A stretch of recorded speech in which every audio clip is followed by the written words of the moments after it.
Hello बच्चों, कैसे हो आप सभी। आशा है कि आप सभी अच्छे होंगे और विंटर वैकेशंस में अपनी पढ़ाई को एंजॉय कर रहे होंगे।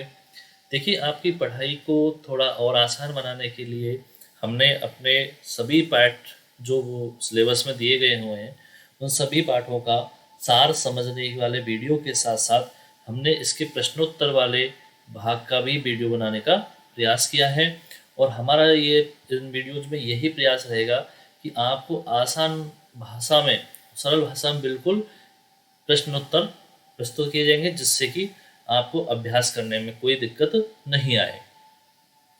हम एक एक करके इस तरह से अपने सारे पाठ जो कि सीबीएसई के द्वारा हमारे सामने सिलेबस में दिया गया 2020-21 का, उन सभी पाठों को पहले पूरा करेंगे और उसके बाद हम व्याकरण का जो खंड भाग दिया गया है उसको भी कंप्लीट करेंगे। देखिए, आज हम पहला पाठ जो हमारा पूर्ण में हो चुका है, पद सूरदास जी द्वारा रचित जो उद्धव गोपी संवाद है, उसकी अगली कड़ी में इसके प्रश्नोत्तर हल करने का प्रयास करते हैं। प्रश्न नंबर पहला है कि वो गोपियां द्वारा उद्धव को भाग्यवान कहने में क्या व्यंग निहित है। व्यंग यानी मजाक। मजाक में किसी को जब कुछ कोई उक्ति या वाक्य कहा जाता है, वो क्या कहलाता है? व्यंग। तो गोपियां, इसका उत्तर है गोपियां वास्तव में उद्धव को भाग्यहीन मानती थी, है ना, क्योंकि वो व्यंग कहते हुए उसे भाग्यवान कहती हैं, यानी उल्टा बोल रही हैं कि तुम तो बहुत भाग्यवान हो, जबकि वो कैसा मान रही थी उनको? भाग्यहीन। क्योंकि उद्धव कृष्ण के सानिध्य में रहकर भी उनके सौंदर्य एवं प्रेम के बंधन में नहीं बंध पाए।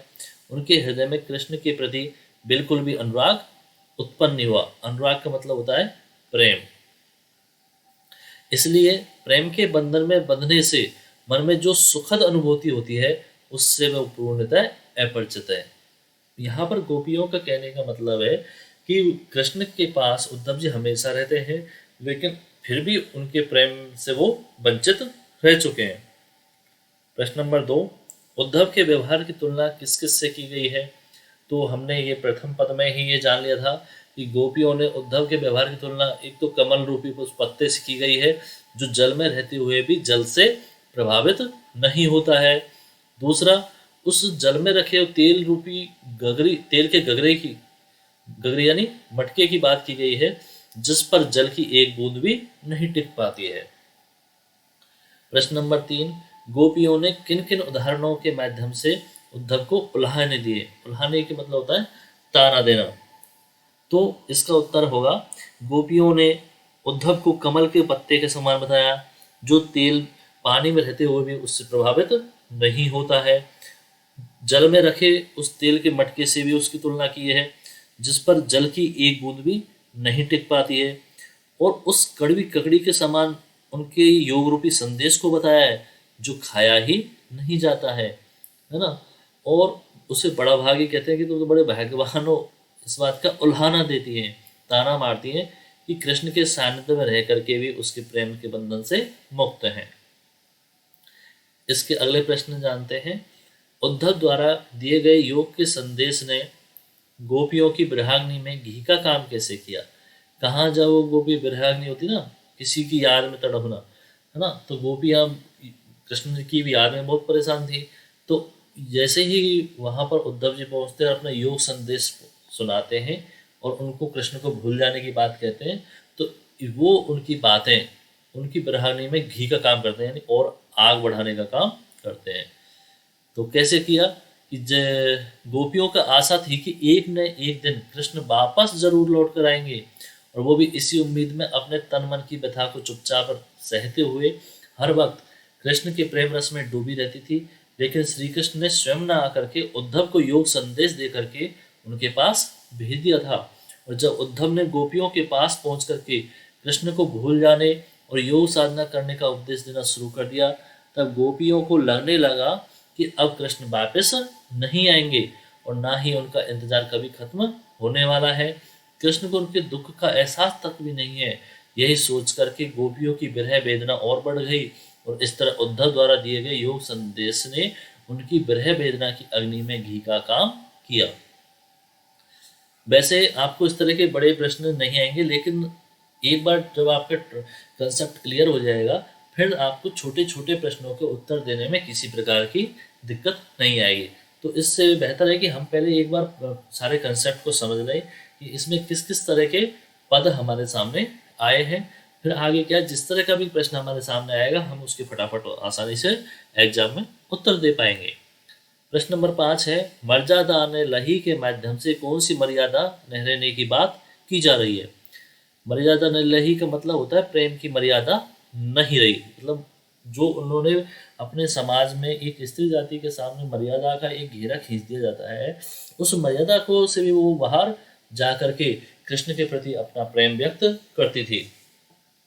तो यहाँ पर गोपियों ने कहा है कि कृष्ण के मथुरा चले जाने के बाद गोपियां कृष्ण से दूर हो जाने की विरह वेदना को चुपचाप मर्यादित होकर के तो सह रही थी, लेकिन केवल इसी उम्मीद में कि एक न एक दिन उनके कृष्ण वापस लौट कर आएंगे और वो उसका जिक्र उन्हीं से आकर के कहेंगी। लेकिन जब कृष्ण ने प्रेम की मर्यादा को भूल करके उद्धव को गोपियों के पास योग संदेश लेकर के भेजा, तो गोपियां अपनी मर्यादा भूल गई और कृष्ण के प्रति अपने प्रेम को जताने के लिए विवश हो गई। प्रश्न नंबर 6 है, कृष्ण के प्रति अपने अनन्य प्रेम को गोपियों ने किस प्रकार अभिव्यक्त किया है। तो कृष्ण के प्रति अपन अनन्य प्रेम को, अनन्य का मतलब होता है जिसकी कोई सीमा नहीं होती, अनंत, गोपियों ने निम्नलिखित उदाहरणों से द्वारा व्यक्त किया है। उन्होंने अपने प्रेम को उन चींटियों से बताया है जो गुड़ से चिपक जाती हैं, उससे अलग नहीं होती, चाहे इसके लिए उनको मरना ही पड़े।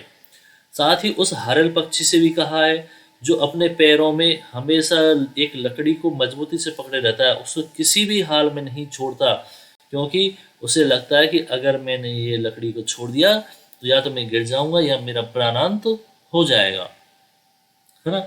वो सोते जागते रात दिन यहाँ तक स्वप्न में भी श्री कृष्ण को याद करती रहती है। ये कुछ इस तरह के उदाहरण हैं जिनमें कृष्ण के प्रति उनका अनुराग व्यक्त होता है। प्रश्न नंबर 7, गोपियों ने उद्धव से योग की शिक्षा कैसे लोगों को देने की बात कही है। तो उद्धव जी से गोपियों ने ऐसे लोगों को शिक्षा देने की बात कही है जिनके मन हमेशा चंचल रहते हैं और मन इधर उधर भागता रहता है ना। क्योंकि वो तो कह रही कि हमारा मन तो एकाग्र है, हम तो सिर्फ अपने एक कन्हैया से ही प्यार करती हैं, हमें आपके योग रूपी संदेश की आवश्यकता नहीं है।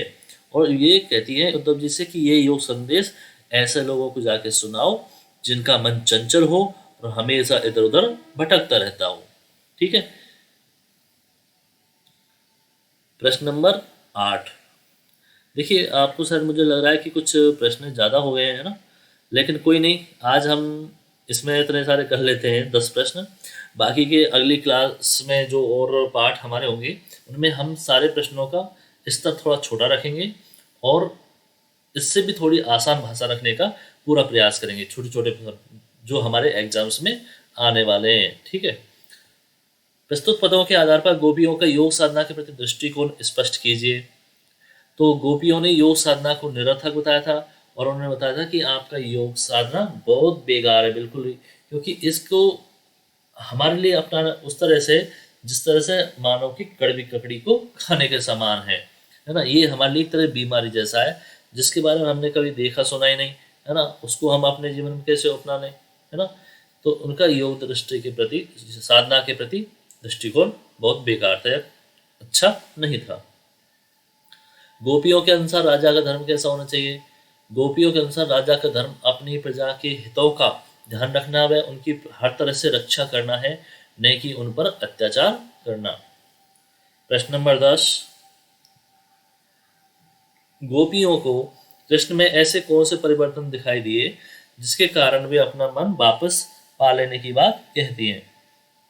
तो यहाँ पर गोपियाँ क्या तर्क देती हैं उद्धव जी को कि लगता है कन्हैया हमारे बहुत राजनीति पढ़ चुके हैं वहाँ जा करके, है ना, और उनकी बुद्धि बहुत ज़्यादा बढ़ चुकी, बहुत ज़्यादा चतुर हो गए, तभी तो वो अपने हमारे प्रेम का बदला प्रेम से ना चुका करके और उद्धव जी को उन्होंने योग संदेश पढ़ाने के लिए भेज दिया है। वो जो जब वो अपनी मर्यादा भूल सके हैं तो हम अपनी मर्यादा को धारण क्यों करें, है ना। और कहाँ तो वो सिर्फ हमारे बारे में सोचते रहते थे, है ना, दूसरों के हित की बातें करते थे, कल्याण की बातें करते थे, उससे तो अब उनको बिल्कुल ही भूल चुके हैं वो सारी बातें तो वो, है ना। और कहाँ तो हमसे मिलने की बात थी कि मैं खुद आकर के मिलूंगा, और खुद आने के बजाय उन्होंने उद्धव जी को हमारे पास भेज दिया।